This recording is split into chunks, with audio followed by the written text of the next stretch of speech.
Alright, so hello and welcome to this tutorial. My name is Rohit Das and this is the first video on my channel. Today we'll be learning C. This tutorial is aimed at learners and students who have a basic concepts of programming language, like what is a programming language, the hierarchy, etc., and who want to grasp the basic concepts of C. I'll be using a Linux distribution, Ubuntu Mate. Students using Windows can either use code blocks or Cygwin from the GCC projects, GCC website.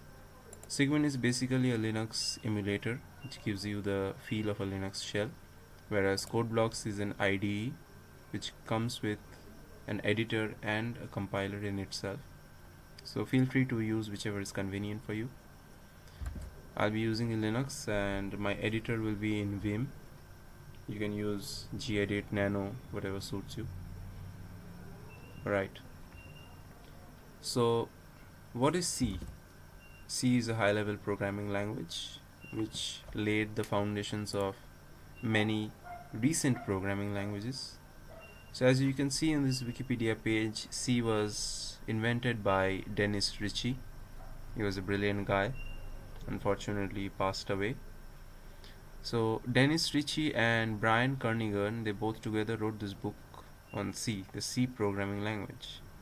So this is basically a complete documentation of C, what C is, what can you do with C, etc. So C, being a high level language, is very powerful in the sense that it runs in very close proximity with the hardware. You can do almost anything at the hardware level without breaking a sweat. But since C is very powerful, you have to be really responsible with those powers. Apart from that, C has been used widely in many projects, open source and others alike, like the Linux operating system, the Unix operating system, and most POSIX operating systems have been written in C. Even today, students are taught C at the very beginning level in colleges so that they can grasp the basic concepts of programming and can develop the base for learning other programming languages, developing projects, etc. So let's begin. Like any other high-level language or like any other language, C also has its own syntax, its own methodologies of writing code. It's not very difficult to grasp that style. In fact, that is the main reason why C flourished, because of its user-friendly or rather programmer-friendly approach and objective. So it was very easy to, and it is still very easy to write clear programs in C. Why new programs have come up, that's a very different issue because of their very different utilities, but C is still used today in many places. So let me show you a simple program in C and tell you what I'm talking about. So programs in C are written in files having the .c extension. You can name it anything and it'll have a .c extension. Alright, so basically what a C program looks like is that a C program always starts with this hash include or hash something line. Normally it starts with the hash include line, and then there's something in these tags, in these brackets, and then we have an int main brackets, etc. So what is all this? So let me explain a bit what is all this. This hash include actually imports a library, alright, and this int main is a function, and this return 0 is a return type that returns 0. These braces are the blocks inside which programs are written. I know it's very complicated what I just said, so we'll delve into it later. For now, So basically, C is a programming language that has its own style of writing variables, functions, etc.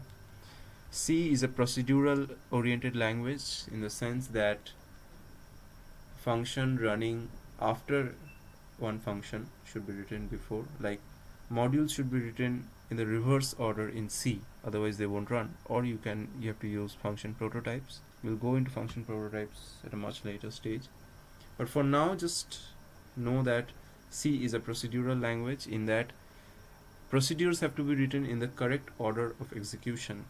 Like if you are to make tea and you are going to write an algorithm for making tea, what do?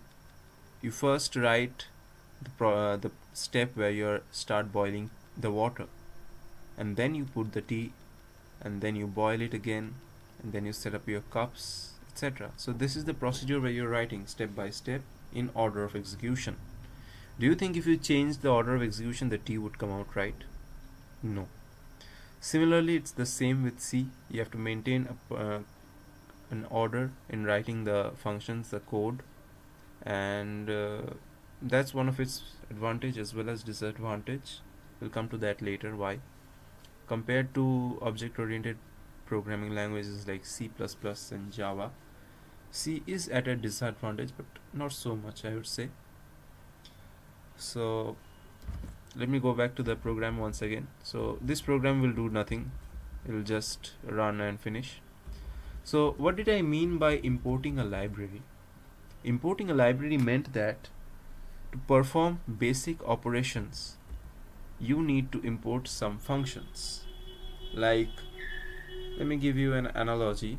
Suppose you are told to calculate some expression in maths, right? Some simplification expression. So suppose that contains multiplication, division, addition, subtraction. So what do? You look at the expression and first you figure out what you need to do. Then, whether you're aware of it or not, you mostly aren't, your brain imports the operations that it had learned in earlier classes to solve the current simplification. So it'll import the addition operation that it learned before, the division operation, and then it'll bring them together, and then it will apply it on the BODMAS operation that it had learned for simplification. So what is your brain basically doing?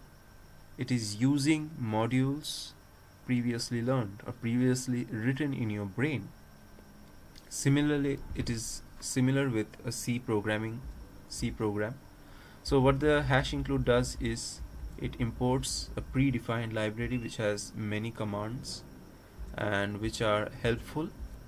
So here I have only imported one basic library, stdio.h. Normally .h means it's an header file where most of the functions are written. There are many other header files for separate utilities, like there is math.h for mathematical operations, there's stdlib.h for various standard library operations, and many more. So here I am using stdio.h because it's the basic library that needs to be used while running a C program. stdio stands for standard input output, which will use standard input, that is our keyboard, and standard output, that is our monitor, for inputs and outputs and operations and etc. So here we have to import a library, and then we declare an int main. So what is this int main? This is the way we define a function in C. Int main. We'll come to that later. Just let's run this function. Let's make it do something. Alright. So let's see. Printf hello world. This is a basic program for any language. You make the language print hello world and voila, your adventure begins. So let's save the program.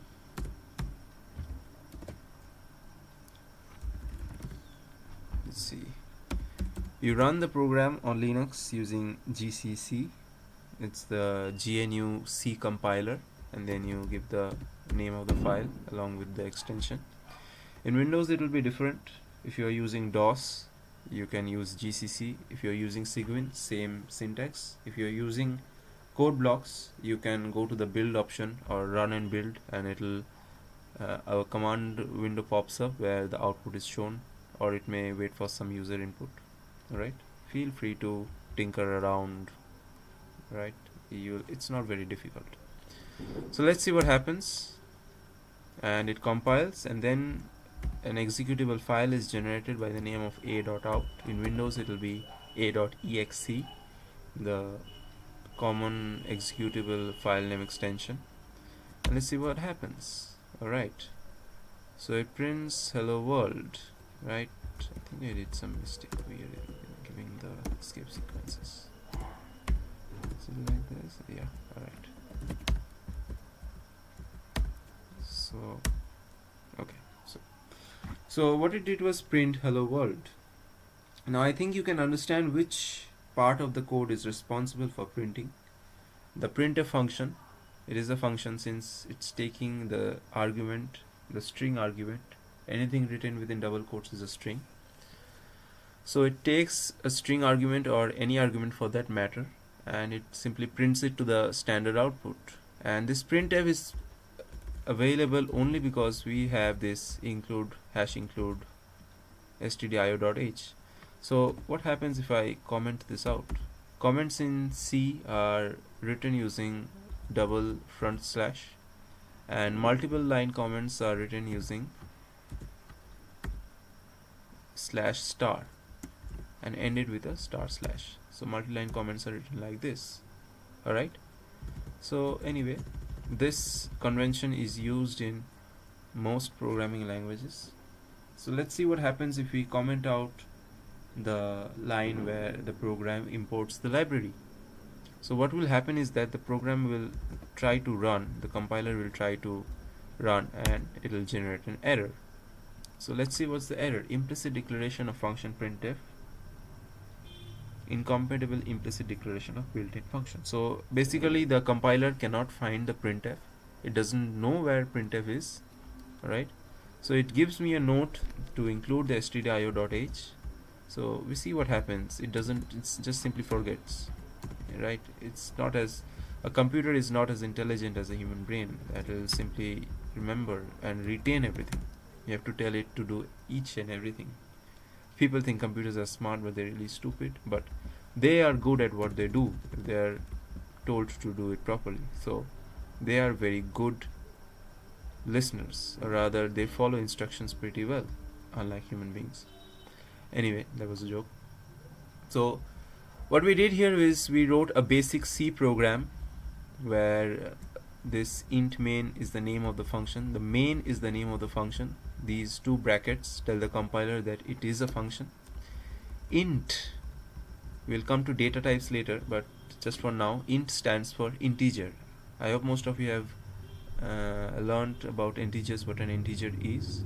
The same thing applies over here. Integers are numbers, whole numbers, starting from negative infinity to plus infinity. Here it won't be infinity since computer has a limited memory space, but it's a pretty huge range. So what it tells the compiler is that the main program is going to return an integer. That's why we have this return 0 at the end. So let's see what happens if I remove this return 0. I save it and I run it. Does it run? Okay, it runs. So basically GCC doesn't care about this return 0 much, but it's a good practice to use a return 0 since many compilers will return an error if no integer or no data of the mentioned data type is returned. Alright, so what this program does is simply just prints an hello world.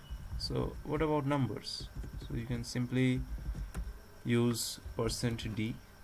%d stands for digit, where we can print a number, and we can either use whole numbers, simple whole numbers like 45, and it'll print 45. Let's see what happens.